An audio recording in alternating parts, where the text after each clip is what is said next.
Wabarakatuh. Salam dan bahagia, salam guru penggerak.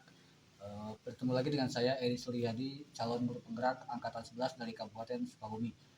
Pada video kali ini saya akan memaparkan salah satu tugas demonstrasi kontekstual modul 3.1 tentang pengambilan keputusan berbasis nilai-nilai kebijakan sebagai pemimpin.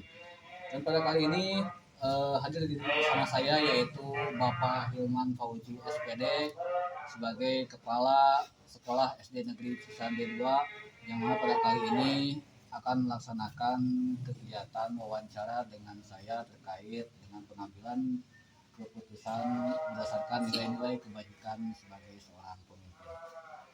Oke, kita mulai saja wawancara kita kali ini bersama Bapak Hilman, Kepala Sekolah SDN 2 Cisande. Selamat siang Pak Hilman. Siang.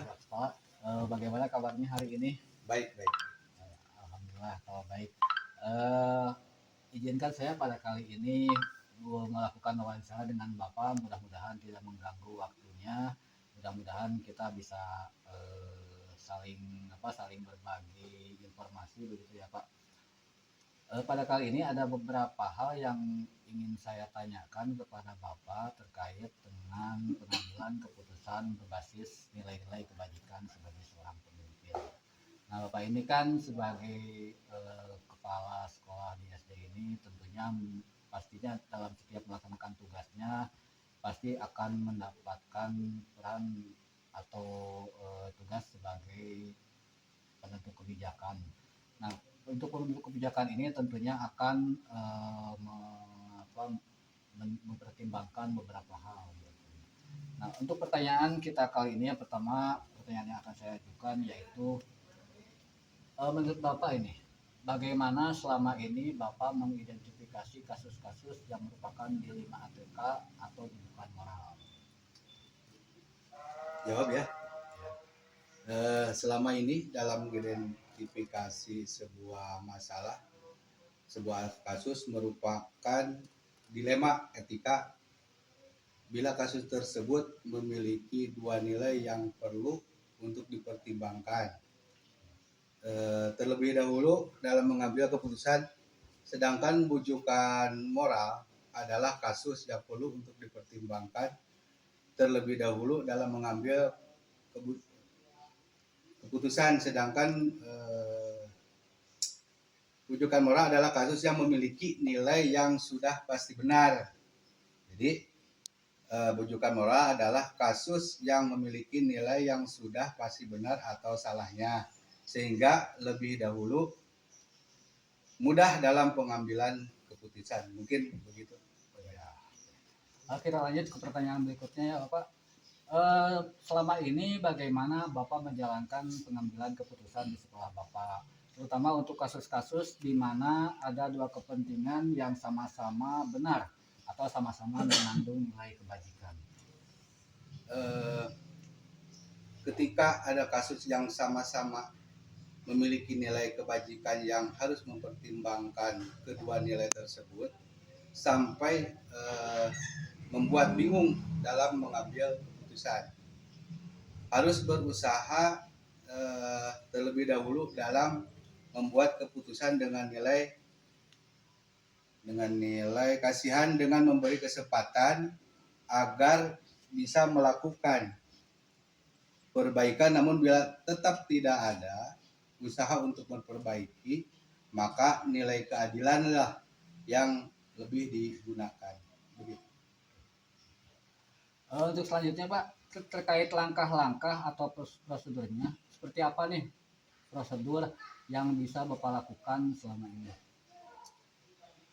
Dalam langkah-langkahnya, pertama yang biasa dilakukan adalah dengan komunikasi untuk mencari tahu apa yang sebenarnya terjadi, lalu memberikan teguran dan surat pemanggilan intern yang dikeluarkan oleh kepala sekolah. Bila teguran itu juga belum tidak bisa diindahkan, maka langkah selanjutnya adalah konsultasi dengan pengawas, MKKS, kemudian BKD bila tetap tak ada usaha niat baik dalam memperbaikinya. Yang selanjutnya, hal-hal apa saja nih yang selama ini Bapak anggap efektif dalam pengambilan keputusan pada kasus-kasus norma etika? Hal efektif dalam pengambilan keputusan adalah dengan adanya komunikasi. Namun bila tetap tidak ada yang bisa diajak berkomunikasi dengan baik, maka teguran dan peringatan dalam sekolah, kemudian konsultasi pada pihak atasan bila tetap masih tidak ada perbaikan. Mungkin begitu dalam langkah-langkah. Kemudian hal-hal apa saja yang selama ini merupakan tantangan dalam pengambilan keputusan pada kasus-kasus norma etika? Tantangannya dalam kasus ini karena sulitnya menjalin komunikasi, sehingga sudah tidak ada lagi satu visi misi dengan sekolah. Bila nilai kasih sayang tak juga lagi berhasil, maka harus segera ditindaklanjuti dengan nilai kebajikan lainnya, yaitu menegakkan keadilan. Yang selanjutnya, apakah Bapak memiliki sebuah tata kelola atau jadwal tertentu dalam sebuah penyelesaian kasus norma etika? Apakah Bapak langsung menyelesaikan langsung di tempat atau memiliki sebuah jadwal untuk menyelesaikannya? Kemudian bentuk atau prosedur seperti apa nih yang dijalankan? Dalam kasus tersebut tak ada jadwal yang tertentu dalam menyelesaikan masalah atau kasus dilema. Biasanya hanya tergantung pada tingkat kesulitan dari kasus itu sendiri. Dalam pengambilan keputusan tak harus diselesaikan di tempat bila masalahnya cukup ramai, kemudian atau rumit. Jadi perlu adanya pertimbangan. Namun bila kasusnya tidak terlalu rumit, maka sebaiknya segera diselesaikan dengan mengambil keputusan-keputusan berdasarkan nilai-nilai kebajikan yang ada. Kemudian prosedur pengambilan keputusan juga itu sangat berbeda-beda tergantung kasusnya itu sendiri. Begitu. Kita lanjut kepada pertanyaan terakhir nih Pak. Adakah seseorang atau faktor apa nih yang selama ini mempermudah atau membantu Bapak dalam pengambilan keputusan dalam kasus-kasus norma etika? Jadi hal yang mempermudah dalam pengambilan keputusan selama ini adalah karena selalu adanya diskusi antar kepala sekolah dan para wakil kepala sekolah kalau ada. Kemudian warga sekolah juga dukungan dari pegawai-pegawai lainnya seperti dari pengawas dan pembina. Eh, Terima kasih Pak atas waktunya sudah melakukan wawancara dengan saya. Cukup cukup mudah dipahami, cukup singkat juga.